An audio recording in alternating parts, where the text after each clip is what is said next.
Thanks very much, Chair. I hope you can see my PowerPoint slide. Yeah, good.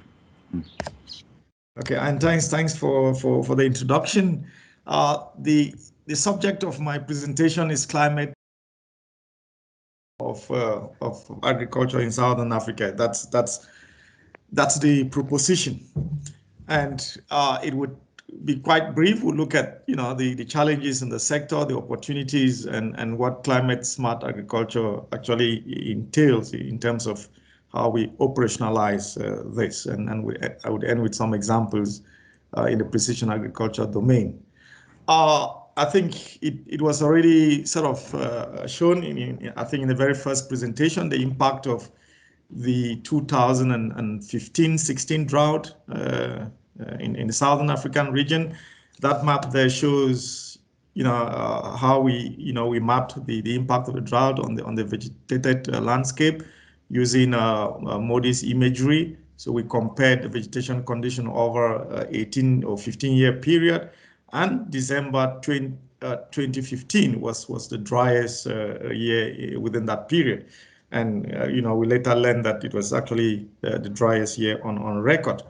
And when we published that data, that information received quite wide publicity. Lots of newspapers in the country. I think 9 of them reported on that. So it generated huge interest, indicating the level of concern. I mean, some paper here calling me green meter scientist maps drought severity.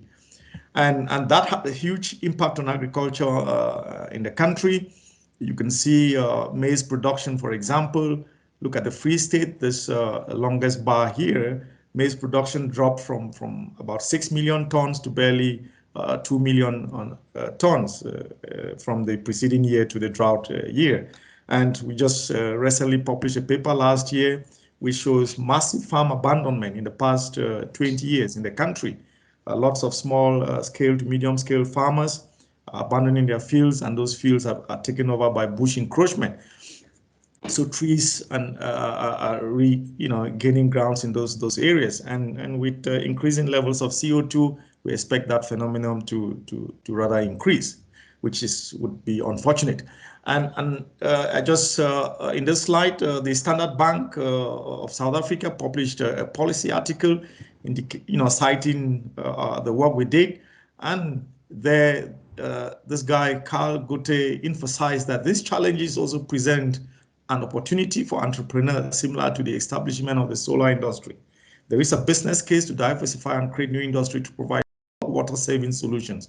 The knock-on effects for businesses will be enormous if solutions are not found. Businesses can't close down if they don't have water, he says. So according to Goethe, companies need to work in partnership with the sector, and commercial specialists to begin the process of change. And our group at the CSIR, we were previously known as the Earth Observation Group. And so following what is happening within the agri-sector, we converted our group into what we call now Precision Agriculture Research Group. And the biggest question we're trying to answer within our new group, it's just 1 year old, is how do we sustain productivity and profitability in the agri-sector amidst the climate change challenge? And we argue that climate smart agriculture would be the way forward. And as the World Bank defines it, climate smart agriculture is an integrated approach to managing landscapes, croplands, livestock areas, forests, and fishery that address the interlinked challenges of food security and climate change. And so at the CSIR, we are crafting a precision agriculture system as part of the climate smart agri system.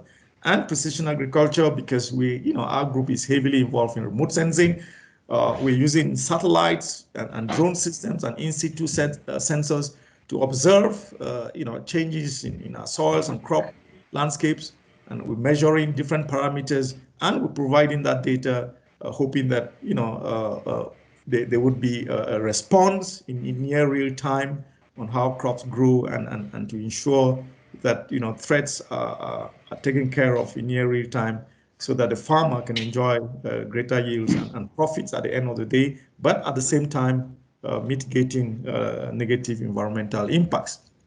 And so we've defined several levels of products, data that could be provided to farmers and different stakeholders along the agri value chain. From level 1 products, these are first level products that can be derived from satellite data, your vegetation indices and so forth, and climate data, very, very important. We're working together with our climate group, and from those, the first level products, you can derive level 2 products, which are about fiscal information. You can see the last product here, yield prediction. Very, very important. Our farmers need to know what's going to happen at the end of the growing season. So with our climate colleagues here, we're integrating remote sensing data and climate data in our crop growth models. I think Trevor is part of this meeting, and he's championing that work, how you integrate RS data and climate variables to better predict yields at the end of the day. And from those level 2 data, we can have level 3 information, trying to find out anomalies within the field, where highlighting problem areas. And level 4 is the highest level, where you then provide farm advisory, informing or communicating with the users, for example, on things like planting density, when to fertilize, when to irrigate, and where, and so forth. And this is just an example.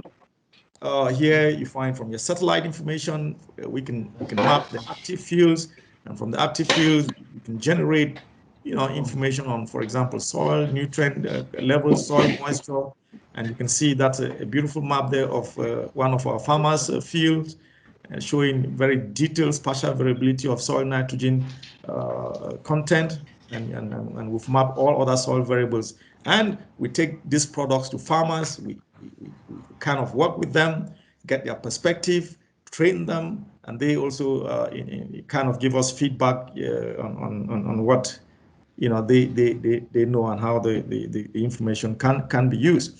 This is another example in Malawi, sugarcane farming in Malawi. We're monitoring these sugarcane farms on a weekly basis, and during this period, April, May 2019, there was a massive flood, and it flooded the area, and the farmers abandoned the farms, and wheat took over. The yellow color here are wheat areas. So you can see over here, on the 9th of April, there was wheat all over, and we mapped that, provided the information to the farmers, and by the 4th of May that same year, the farmers had removed the maps. So that's how farmers can act on this information and increase their productivity at the end of the year. And this, it's not a walk in the park. Actually, it needs a lot of processing. And so, a lot of big data collection. We have to cover the variability of soil and crop parameters across the region. And so we need skills in big data collection. We need skills in big data analytics. We're using AI and machine learning algorithms to interpret the satellite imagery in conjunction with the in-situ data. You need to automate this whole process. If you have to provide data to every individual farmer, you need automated processes. We've developed processing systems in the cloud computing platforms, using all Java and Python scripts, and you need effective data delivery systems. We're still working on this.